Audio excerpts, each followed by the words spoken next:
De Sócrates a Borges, desde la Eneida a Pedro Páramo. El arte de la palabra se hizo universal y eterno. El arte de la palabra se hizo radio. Comienza Libromanía. Por Radio 12, FM 89.1, www.radio12.com. Bienvenidos a un nuevo programa de Libromanía, queridos oyentes. Es un placer estar nuevamente con ustedes. ¿Cómo estás, Aquiles? Muy bien, muy bien. Estamos transcurriendo nuestro mes aniversario, siempre en Libromanía, programa número 203, siempre por Radio 12 en la 89.1 FM. Mensajes 3447 1540 8120. Facebook Libromanía Colón. ¿Y por dónde más, Marta? www.radio12.com. Nos encuentran en YouTube, en nuestro canal como Libromanía con Marta y Aquiles, y en Instagram @libromanía_colón. Hoy tenemos en el esqueleto del programa un editorial, Fatigados por el Zoom. Autora a tratar, Katherine Mansfield. ¿En de quién hablamos hoy? Un reportaje al escritor Elvio Huefray que nos cuenta lo que está haciendo actualmente y sus proyectos. Desde San José, ¿verdad? Exactamente. Bien.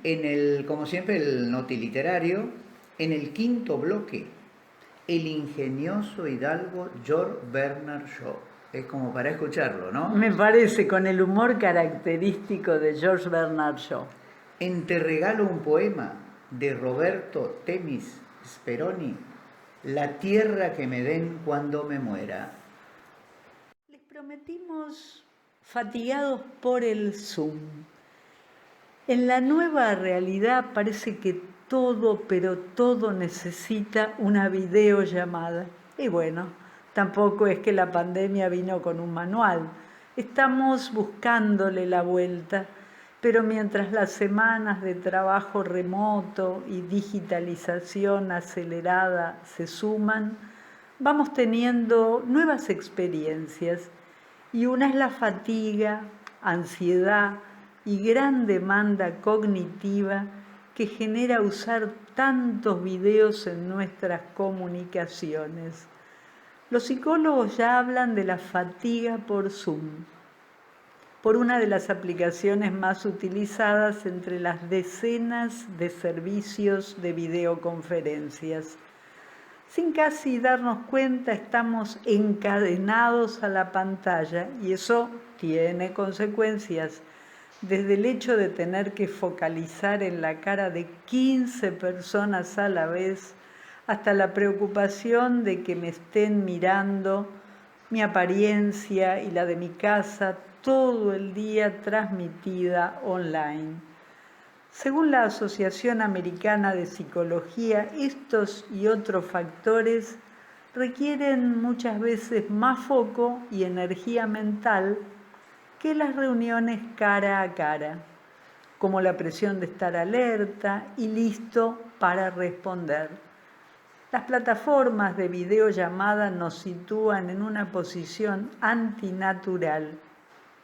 Esta combinación de tener que mirar por mucho tiempo a una cámara sin encontrar una mirada del otro lado para hacer contacto visual y ver nuestras caras todo el tiempo, resulta en una sobrecarga de pistas visuales.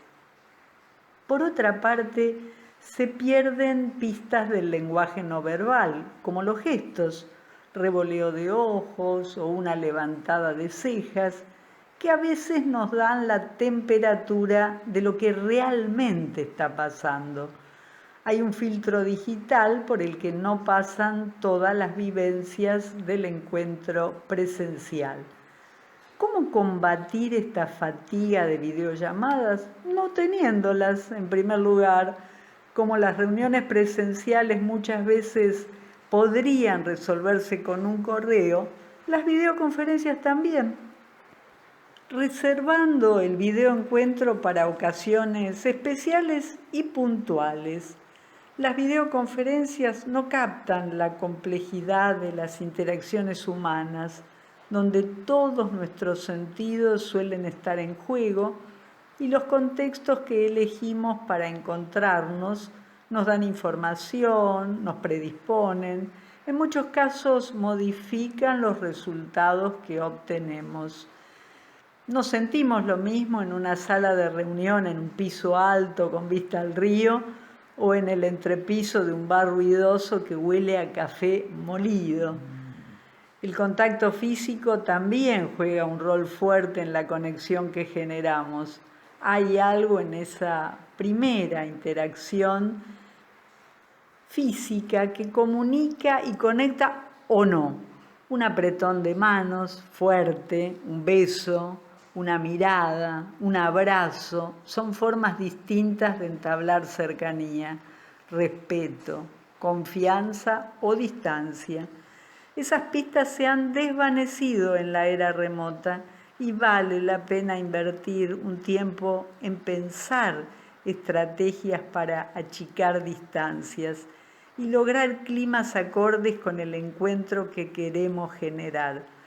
Se cree que por lo menos el 50% de nuestra comunicación es no verbal.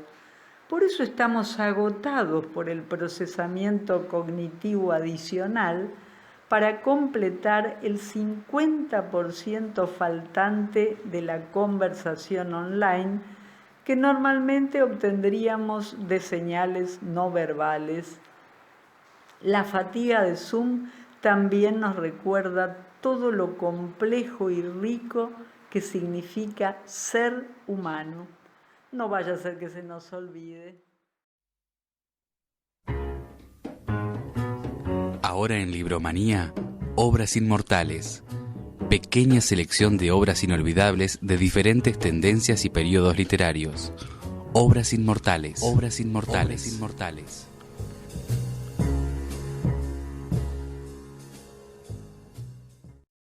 Hoy nos ocupamos de Katherine Mansfield. Escribió poesía durante casi toda su breve vida, sin dar a los resultados demasiada importancia, sino más bien incluyendo sus poemas o la materia prima de ellos en cartas, en sus diarios o utilizándolos como piedra fundamental de sus relatos que consideraba esfuerzos más serios. Esta narradora neozelandesa cultivó la novela corta y el cuento breve, convirtiéndose en una de las autoras más representativas del género.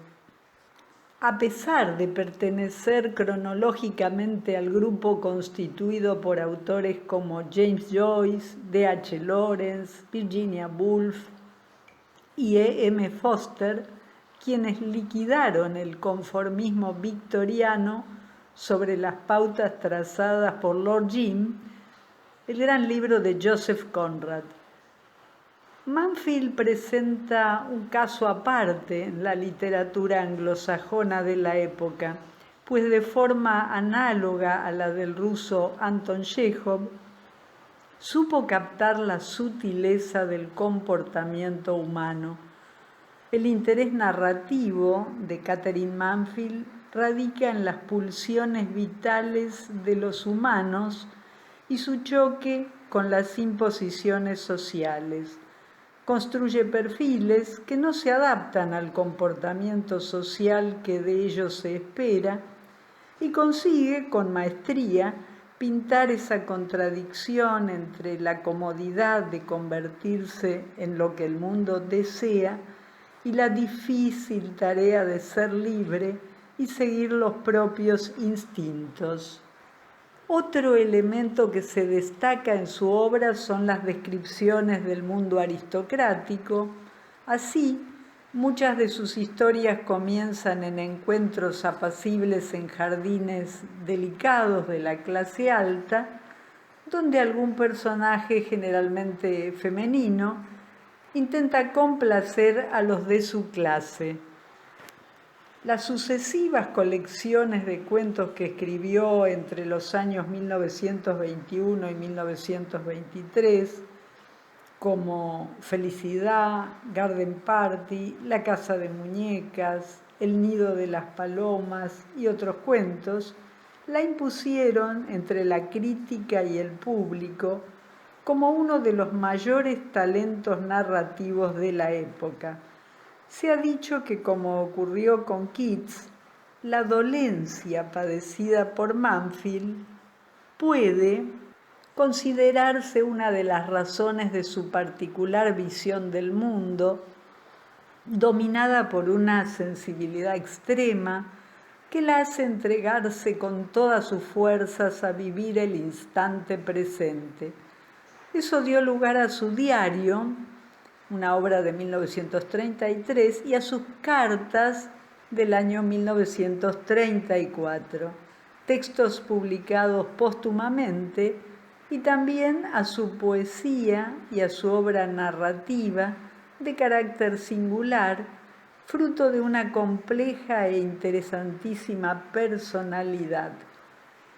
Ella se consideraba narradora más que poeta, sin embargo, escribió poesía durante toda su vida.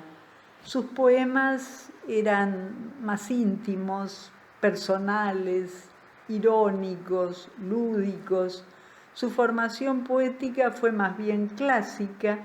Sus poemas fueron publicados por su segundo marido y albacea, Middleton Marry, después de su muerte. Entre las obras inolvidables de Katherine Mansfield habría que señalar Fiesta en el jardín, En la bahía, En un balneario alemán. En todas estas historias podemos descubrir un corazón helado por la incomprensión que lo único que anhela en la vida es sentirse viva. Tuvo una vida breve, en efecto, pero sus relatos como escritora son uno de los logros literarios más interesantes de la primera mitad del siglo XX. Quería describir la vida cotidiana, era una observadora incansable de las microsituaciones en que se involucraba la gente a su alrededor. En su obra abundan los personajes femeninos que luchan contra los prejuicios de una sociedad burguesa. Katherine Mansfield supo ver la esencia en la superficie de las cosas. Aquí le contamos a los oyentes quién fue la talentosa Katherine Mansfield. Nació en Wellington, Nueva Zelanda, en 1888. Su verdadero nombre era Kathleen Beauchamp. Pasó la mayor parte de su infancia en Karori, pequeña ciudad cerca de la capital neozelandesa. A los 14 años fue enviada a Inglaterra, donde frecuentó el Queen's College de Londres. Estudió música en dicha ciudad. Tocó el violonchelo y también se dedicó al cine y al teatro. Comenzó publicando sus relatos en la revista New Age. En 1909 contrajo matrimonio con George Bowden, de quien muy pronto se divorciaría. En 1911 publicó su primer libro de narraciones en una pensión alemana, revelador de una personalidad compleja y de difícil definición. En 1918 se unió al célebre crítico inglés John Middleton Marry, quien escribiría una de sus más cariñosas biografías. Sin embargo, este vínculo resultó tempestuoso y tuvieron frecuentes y prolongadas separaciones. Junto a él permaneció en Francia, donde su nombre llegó pronto a ser famoso en los círculos literarios. Bajo el sol francés buscó refugio por su tuberculosis. Vivió apenas 35 años enfermizos para morir de tal enfermedad en Francia en 1923, en el apogeo de su madurez artística. Muchas gracias, Aquiles. Ahora en Libromanía, ¿de quién hablamos hoy? Mini biografías.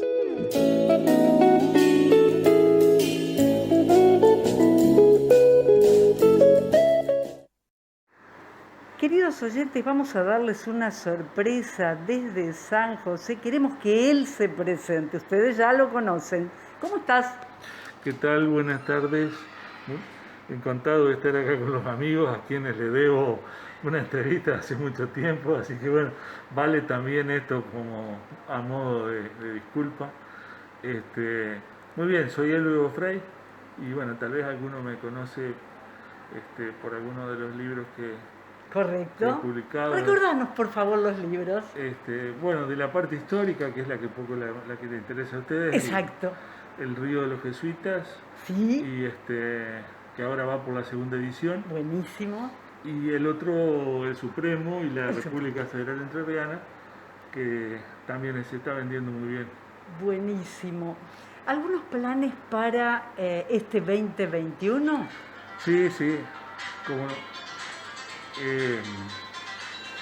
Estaba en realidad trabajando en un proyecto. Estaba trabajando en un proyecto que se frustró un poco, que es rescatar la vida de Bernardino Borges. Ajá, correcto. Una persona con la cual por alguna circunstancia en mi vida me fui relacionando, ¿no? Pero sin conocerlo, obviamente, porque es una persona de otra época. ¿Por qué interesó esta persona particularmente, por favor? Bueno, es interesante.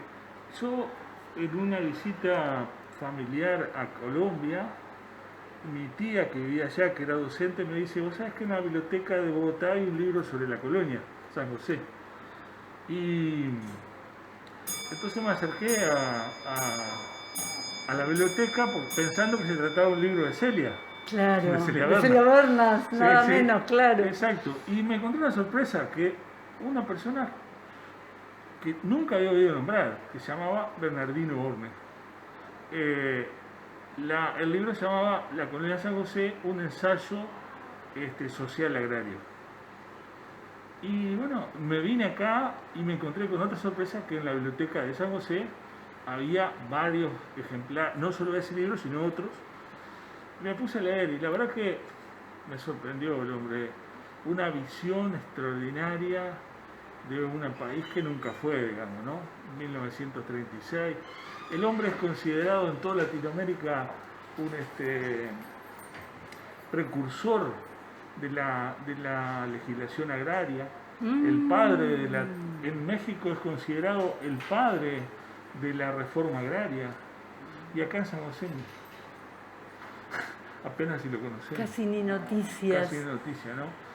Después me fui enterando de muchas cosas. El hombre fue diputado nacional, fue el autor del proyecto de Salto Grande. Correcto. El autor del proyecto del túnel subfluvial, el creador del Banco Entre Ríos, fue ministro de Agricultura de Arturo Frondizi. Interesantísimo, apasionante. Bueno, y tuve la suerte en los últimos años de encontrarme con la hija. Ajá. Después de hacer una investigación fuerte sobre el resto de ¿La su hija familia. dónde está, por favor? Bueno, la hija estaba en Buenos Aires. Lamentablemente, en el transcurso de que estábamos armando el libro, falleció. Porque ya era una persona de 80 y pico de años. Así que, o yo creo, porque se interrumpió toda la comunicación ahí, y así que estoy tratando de ubicar a alguna otra familiar más para terminar ese libro, porque lo íbamos haciendo en conjunto con la hija, ¿no? Correctísimo. ¿En qué fase está? O sea, ¿le falta poquito? Falta poquito. Yo quería redondearlo, pulirlo, correcto. Y darle sobre todo a la hija que lo vea. Bien, y el otro sí que ya está listo casi para entregar, es una investigación que se desprende del río de los jesuitas, que es la fundación de Santo Domingo de Soriano. Correcto, cómo no. Estaba mencionado, lo leímos exactamente. Bueno, tuve ahora en estos últimos tiempos la suerte de poder encontrar muchísima documentación en planos. Le digo, encontré más de 50 planos por supuesto todo vía internet, ¿no es cierto? En la Biblioteca Nacional de Francia hay más de 50 planos que ubican exactamente dónde estaba Santo Domingo Soriano Ujú. en territorio entrerriano. Claro, claro. Lo cual es muy interesante desde varios puntos de vista, porque primero se funda aproximadamente en 1640, puede haber sido antes, lo cual la constituye en la primera localidad de Entre Ríos, pero por lejos. Contra Concepción de Uruguay, es cierto que todos sabemos, fue fundada ahí en por Tomás de Rocamora, casi 100 años después, Por Tomás de Rocamora, ¿no es cierto? exactamente. 1700 y pico. Claro. O Concepción. Esta sería pionera. No solo eso, Ajá. en 1640 tenía 2000 habitantes, ¿Qué tal? más que Buenos Aires. ¿Qué tal? Una cosa muy interesante. Estuvo ahí en el sur de Gualeguaychú casi, le diría, entre 60 y 80 años. Y de ahí fue trasladada a la isla de Vizcaíno por la enorme presión de los charrúas, Ujú. ¿no? Que varias veces la intentaron copar, incluso después la destruyeron. Después claro. Y de ahí pasó a Isla de Vizcaíno, y de Isla de Vizcaíno pasó finalmente a donde está hoy en Uruguay. Estuvo unos 10 años más o menos en la isla, pero que mire lo que pasa ahora en Uruguay, Por favor, a en ver. Villa Soriano. Tuve la posibilidad de ir allá, y allá ellos están en una cosa interesante, están tratando de mostrar que fueron el primer pueblo del Uruguay. Pero no es tan sencillo, porque el primer pueblo del Uruguay, que todavía existe, en realidad fue Colonia del Sacramento. Anteriormente estuvo San Gabriel, estuvo también la ciudad zaratina de San Salvador, pueblos que hoy no existen, ¿no es cierto? Pero el primer pueblo que todavía existe es Colonia del Sacramento, alrededor de 1630. Y ellos, para ser primeros, se tienen que ubicar en 1624. Y no le cierran los números por ningún lado. Ujú. Y entonces me comuniqué con una persona que fue director del Museo de Mercedes, que ahora murió. Y este hombre hizo una investigación, se llama Washington Lockhart, Ajá. muy interesante. Y este hombre descubrió que el escudo que fue hecho por Villa Soriano no tiene ningún fundamento histórico, digamos, ¿no? Incluso habla de que se fraguó un documento para probar su autenticidad. Eso ya un poquito más entrando en detalle. Eso lo dejamos para una próxima, confiando en una próxima entrevista. Sí, pero entrevisté al hijo, que también sigue la misma senda del padre, que está totalmente ofendido con el pueblo porque al padre lo declararon persona no grata. Ay. Por haber afirmado que el pueblo se fundó en Entre Ríos. Al total hay solamente cinco personas que fundamentan que el pueblo se fundó en Entre Ríos, ¿no? 4 son uruguayos y uno es argentino, Pérez Colma. Pero ahora la cosa es contundente. Ahora la cosa es contundente porque están los mapas. Están los mapas y mapas reales.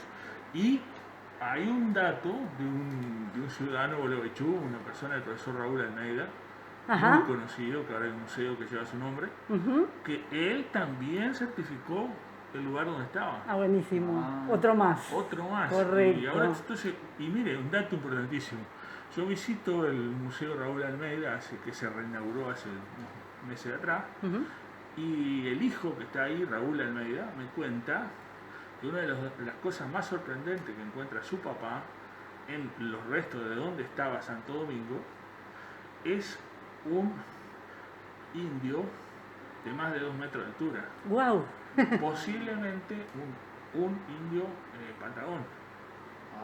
¿Tá? Y miren lo que le voy a contar, en las crónicas que yo encuentro aparece que 200 indios patagones fueron trasladados a Santo Domingo de Soriano en 1650 para ser reducidos, digamos, Correcto. educados, clean, atado con... Me recuerda a la cuestión de los quilmes, desde el noroeste nuestro a la Pero provincia de fíjate Buenos que Aires. el dato histórico lo corrobora un dato, digamos, de investigación en el lugar. Le proponemos al ingeniero, porque esto es apasionante, le proponemos un próximo Vamos a encuentro escucharlo, y vamos a escuchar No empezó, ¿no? al presentador del libro de hoy, Walter Maidana, Y lo comprometemos, Sí, ingeniero. ahora sí, usted tiene mi número, llame. Claro que sí. Muchísimas gracias, un verdadero placer. Gracias a ustedes. Lo mismo le dejamos para... Libromanía presenta El Notiliterario. Noticias culturales de los ámbitos local, provincial, nacional e internacional.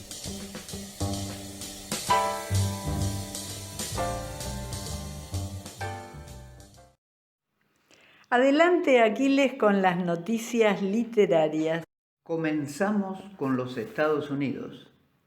La ficción está imaginando cosas interesantes.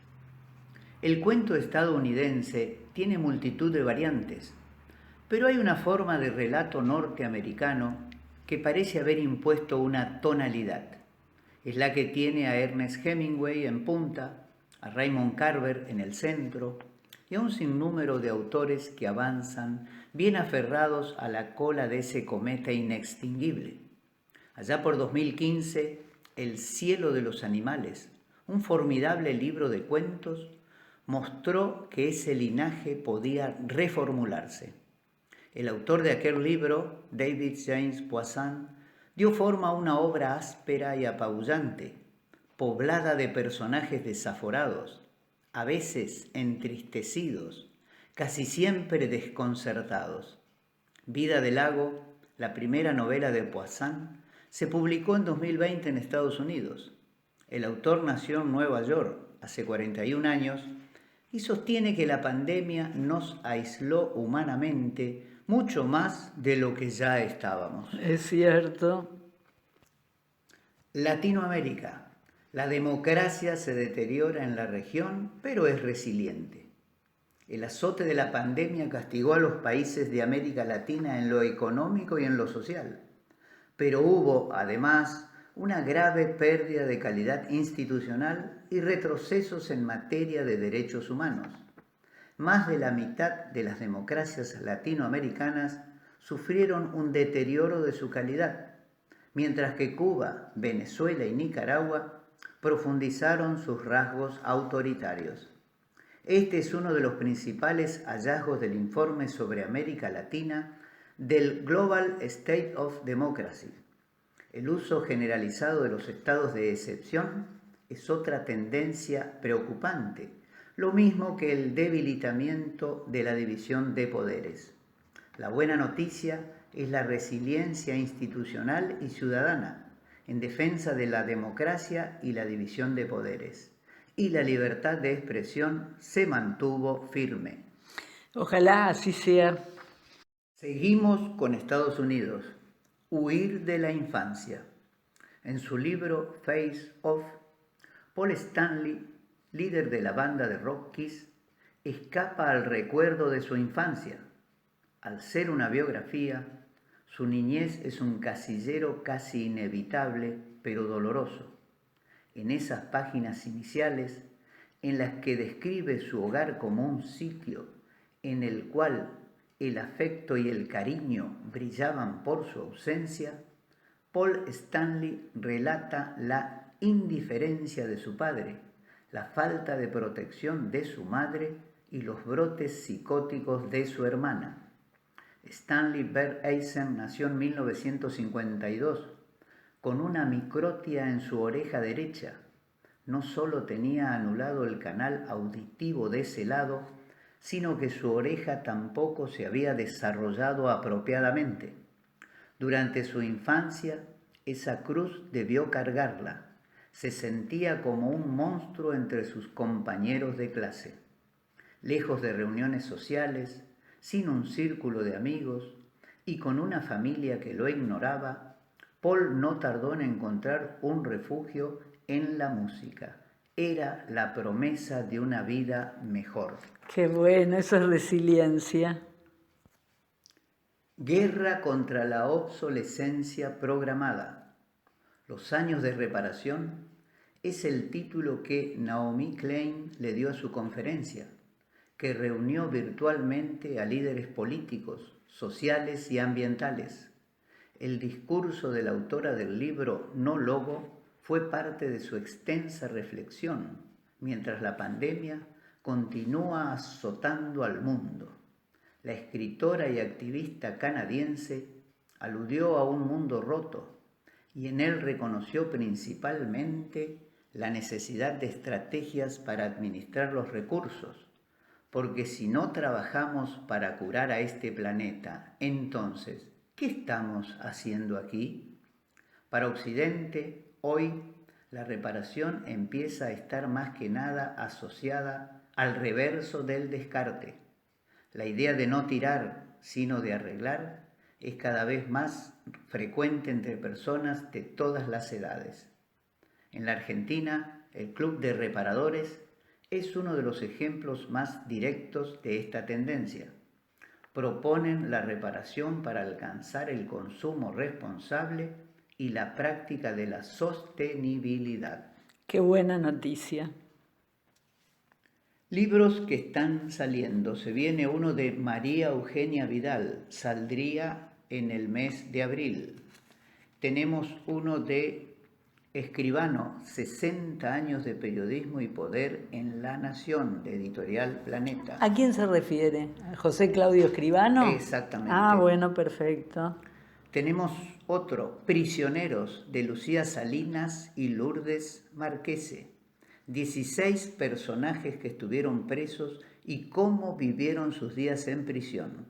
Entre ellos, Amado Boudou, Carlos Menem, Cristóbal López, Carlos Tejeidín, José María Núñez Carmona, Ricardo Jaime, Omar el Caballo Suárez, Sergio Schockländer, Carlos Zanini, entre otros. Interesante.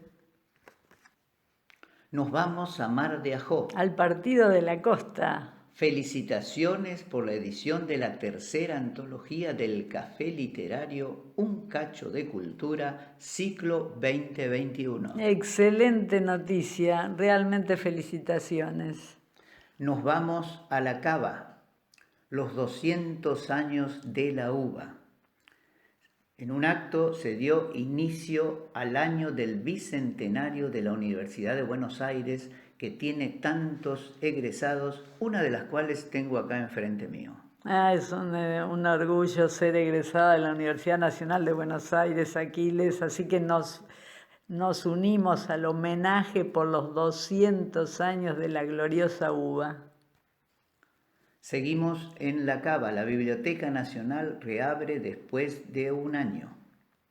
Después de un año de permanecer cerrada al público, reabre la Biblioteca Nacional Mariano Moreno. Había cerrado sus puertas el 13 de marzo del 2020. En principio recibirá público por 4 horas diarias, de 10:30 a 14:30. Antes de la pandemia estaba hasta las 18 horas. No serán los 1.500 visitantes que asistían en añorada prepandemia. Esperan para empezar unas 80 personas. Buena noticia también.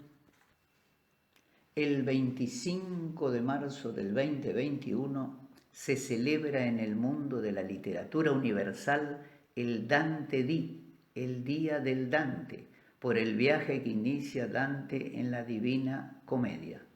No nos olvidemos que estamos en el 700 aniversario de su muerte. Les prometemos, queridos oyentes, completando lo que les anunciaba Aquiles, que Libromanía va a ser un programa especial por los 700 años de la muerte del gran Dante Alighieri y su Divina Comedia.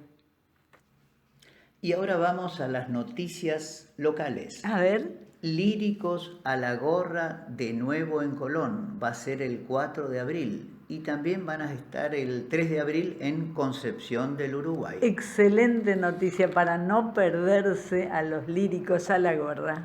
Ya que hablamos de Concepción del Uruguay, digamos que se presentó el libro Francisco Ramírez el Supremo, héroe o traidor. Uno de sus autores es Jorge Vilanova. Buenísimo. Digamos que en la Casa del Bicentenario continúa la obra El Disparo. Aquí en Colón, perfecto. Acá con la dirección y actuación de Beatriz Córdoba. Imperdible, queridos oyentes, no pueden perdérsela. Y por último nos vamos a Villa Elisa. Bueno, la buenísimo. vestimenta nupcial y sus tradiciones. Personal del Museo Regional El Porvenir está organizando un nuevo evento que busca rescatar y vivenciar parte de la historia local de Villa Elisa, en este caso sobre la vestimenta nupcial y sus tradiciones. Se desarrollará el sábado 3 de abril desde las 19:30 horas en el museo. La propuesta incluye un recorrido a través de las prendas y accesorios de casamiento durante el siglo XX. Habrá servicio de cantina con venta de empanadas y confituras caseras como lo realizaban nuestros antepasados para las fiestas de los casamientos. Y también se podrá disfrutar de esa noche de música en vivo. ¡Qué evento tan tentador! Completísimo tu noti literario. Muchas gracias, Aquiles. Hoy compartimos un texto de Pedro Rey, el ingenioso hidalgo George Bernard Shaw. A veces el nombre de un autor sobrevive de manera más visible que sus escritos. El caso del anglo-irlandés George Bernard Shaw, que vivió entre 1856 y 1950, es paradigmático. Fue un dramaturgo hiperproductivo, representado urbi et orbi, pero también una figura tan ocurrente que su personaje público terminó dejando su obra, a pesar de su centralidad, como una masiva nota al pie. Hay más probabilidades de conocer alguna anécdota de George Bernard Shaw que de haber visto o leído una de sus piezas, a menos que en el segundo ítem se incluyan películas como My Fair Lady, ¿se acuerdan? Mi Bella Dama, que se basó en su Pigmalión. Tal vez sea una cuestión de contrastes. Las obras de Shaw no son un reflejo inmediato de su chispa humorística privada, que suele resumirse en una réplica famosa, tan famosa que se puede tener por apócrifa. Se las repetimos. Dice la leyenda que Shaw se cruzó en cierta fiesta con Isadora Duncan y que la bailarina, bella y artísticamente revolucionaria, le pidió que se imaginara los hijos que podrían tener entre los dos, con las piernas de ella y la inteligencia de él. La respuesta del dramaturgo: pero imagínese si sale con mis piernas y su inteligencia, está a la altura irónica de su mito, pero resulta dudosa en boca de uno de los pocos autores de entonces al que puede reivindicarse como defensor sin dobleces de los derechos de las mujeres. Como miembro de la Sociedad Fabiana, era además un socialista convencido, y algunos de sus hábitos tienen continuadores. Fue un vegetariano estricto y no tomaba una gota de alcohol, ni siquiera té o café. En sus más de 50 obras de teatro, entre otras, La profesión de la señora Warren, mostraba gusto por la paradoja, talento dramático, pero sobre todo ideas. Su celebrado wit aparecía disperso. Shaw, que solía adosarle a cada pieza prólogos interminables, era un escritor de ambiciones mucho más intelectuales que sarcásticas. Su brillantez verbal no se perdió, en todo caso, solo en eventos sociales. Acabo de encontrar pruebas concretas de ella, buscando otras cartas, en el clásico The Oxford Book of Letters. Fran y Anita Kermode, los compiladores, sugieren de hecho que por la cantidad y la variedad de destinatarios, Bernard Shaw puede ser considerado uno de los grandes escritores de cartas de todos los tiempos. El puñado de ejemplos apunta en esa dirección. A un reciente traductor del Edipo Rey le envía una interminable misiva en la que propone su propia versión cómica de la tragedia. Al compositor Edward Elgar, que se dirige a París a dirigir al jovencísimo Yehudi Menuhin, le toma el pelo con distractivas alusiones a la música oriental y a la flamante viuda de su amigo, el biógrafo. Frank Harris, siempre quebrado, le envía un cheque de 50 libras con la siguiente frase: me acaban de avisar por teléfono que terminaste la extraña aventura de estar casada con Frank. Algunas de sus cartas pueden leerse incluso con alguna resonancia actual. Yo puede mandar un emotivo mensaje de pésame, como cuando fallece el hijo soldado de la actriz Stella Campbell, de la que estaba enamorado, pero también darle ánimos a John Ervin, un colega dramaturgo que acaba de perder una pierna en la misma Primera Guerra Mundial. Quizá la segunda carta sirva como modelo antológico del humor de Yo, parecido al de un ingenioso e hidalgo Quijote de la pluma. Lo primero que le dice a Ervin, todavía postrado en el hospital en mayo de 1918, es que el capellán del regimiento que fue a comunicarle la mala nueva de la amputación lo hizo reír. Le informó que, ya sin la pierna, Ervin la tenía dañada por las esquirlas de una bomba, ahora sí va a poder andar bien. Antes de enumerarle a Ervin las ventajas de la nueva vida que le espera, Yo detalla los problemas que tuvo durante 1 año y medio por la operación en un pie en 1898 que lo dejó en muletas. Descubrí que podía manejarme sin mi pierna de la misma manera que me manejaba sin tener ojos en la nuca. La pasé tan bien sin usarla como la pasa bien mi mujer sin escribir obras de teatro. Para un hombre de su posición, le dice finalmente de colega a colega, 2 piernas son una extravagancia. En vez de quedarse 1 año en el hospital para ser enviado de vuelta como un cordero al matadero, en 1 mes va a estar de nuevo en su casa, liberado del ejército de por vida y con una pensión como herido de guerra.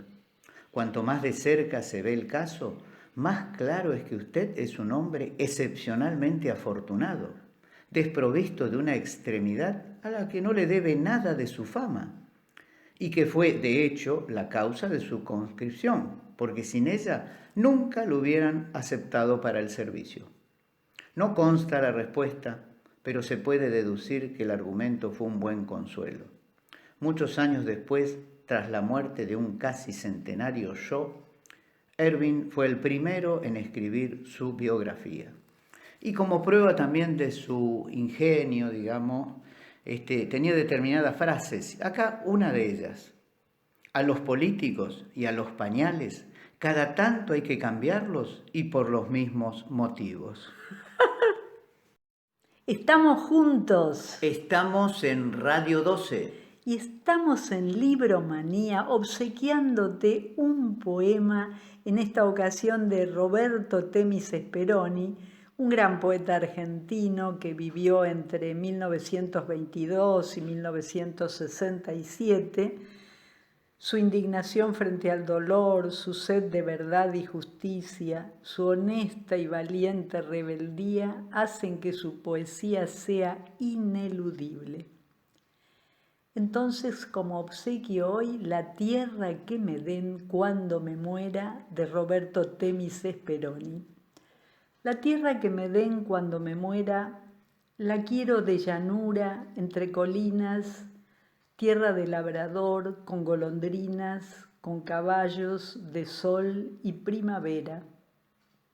Bajo la cruz del sur, si se pudiera, entre tallos y sombras cristalinas, en esos sitios claros que imaginas cuando el alma es igual a la madera. Quiero habitar mi muerte como el canto, la garganta del aire, como el cielo, la gruta del espacio luminoso, y olvidado del párpado y del llanto, estar allí, dispuesto a todo vuelo, como un pájaro inmóvil y dichoso. Agradecemos el auspicio de las siguientes firmas comerciales. De gluten ni hablar, menús diarios, pizzas, empanadas, pastas, cosas dulces. único local en Colón habilitado para la elaboración de productos sin TAC. Nos encontrás en Sourigues 80, de lunes a sábados, de 10 a 13:30 y de 19 a 23 horas. WhatsApp 3447 55 91 09. El Drastor, Urquiza 301, tu maxi kiosco. Atención las 24 horas, vinoteca, cigarrillos, superpanchos, sándwich, fiambrería, pastas frescas, promociones en bebidas. Delivery 3447 46 90 74. El Drastor siempre con vos. Organización de Imonás, negocios inmobiliarios. Más de 40 años en el rubro inmobiliario garantizan nuestros servicios y aseguran tu inversión, apoyando como siempre la cultura en Colón. En 12 de abril 462, teléfonos 03447 422803 o 421692. www.organizaciondeimonás.com. Facebook de Imonás Inmobiliaria. Electrocolón, materiales eléctricos e iluminación. Estamos en Urquiza 699. Vení a conocer nuestro nuevo local totalmente renovado. Contamos con la mayor variedad de productos eléctricos, showroom de iluminación, como siempre la mejor atención y asesoramiento. Llámanos al 421-218 o consultanos en nuestro WhatsApp 3447 53 92 10. Búscanos en Facebook e Instagram y participa de nuestros sorteos y promociones. Electrocolón ilumina tus ideas. Óptica Frey. ¿Estás buscando cómo proteger mejor tus ojos? Entonces, acércate a Óptica Frey, un servicio integral de calidad y atención para la mejor solución de tu problema visual. Todas las obras sociales, www.opticafrey.com.ar. Seguinos en Facebook y en Instagram. En Colón, 12 de abril 364. En San José, Urquiza 1171. Dos Gardenias, Restó, Café, Arte, cocina con productos regionales, pastas, pescados, carnes, tragos, pizzas, postres, picadas, chivito uruguayo, variedad en ensaladas. Estamos todos los días desde las 18:30 horas, excepto los martes. ¿Dónde? En Balcarce 12 de Colón. El WhatsApp 3447 46 31 40. Dos Gardenias, reserva tu lugar. Compartimos lo que nos ha enseñado el COVID-19, que ningún partido y ningún sistema económico está preparado para combatir una pandemia. Que la ciencia es vital para la salvación humana. Que la naturaleza renace sin nosotros y los humanos somos absolutamente innecesarios. Que sí es posible detener el cambio climático y que no es posible seguir el estilo de vida que llevábamos antes. Que sí es posible dejar un momento nuestros intereses particulares para enfocarnos en el bienestar colectivo. Momento de agradecer en primer lugar a Radio 12, la radio donde suena el río, la radio que nos cobija, y a las personas de Diego Pierotti y Liel Barreto, sin cuyo trabajo no sería posible conectar cada semana con ustedes. Aquí les recordamos a los oyentes cuándo nos encontramos. Estamos los miércoles a las 18:30 horas, los domingos a partir de las 10 de la mañana, siempre por Radio 12 en la 89.1 FM. Mensajes 3447 1540 8120. Facebook, Libromanía Colón. ¿Y por dónde más, Marta? www.radio12.com. Nos encuentran en YouTube, en nuestro canal como Libromanía con Marta y Aquiles y en Instagram @libromanía_colón. Queridos oyentes, tengan muy presente, por favor, que la pandemia no ha concluido, por tanto debemos seguirnos cuidando. Cada uno de nosotros debe cuidarse para de tal modo preservar a nuestra comunidad. Siempre con autorresponsabilidad. Les sugerimos seguir prendiditos en Radio 12 para disfrutar de su excelente programación.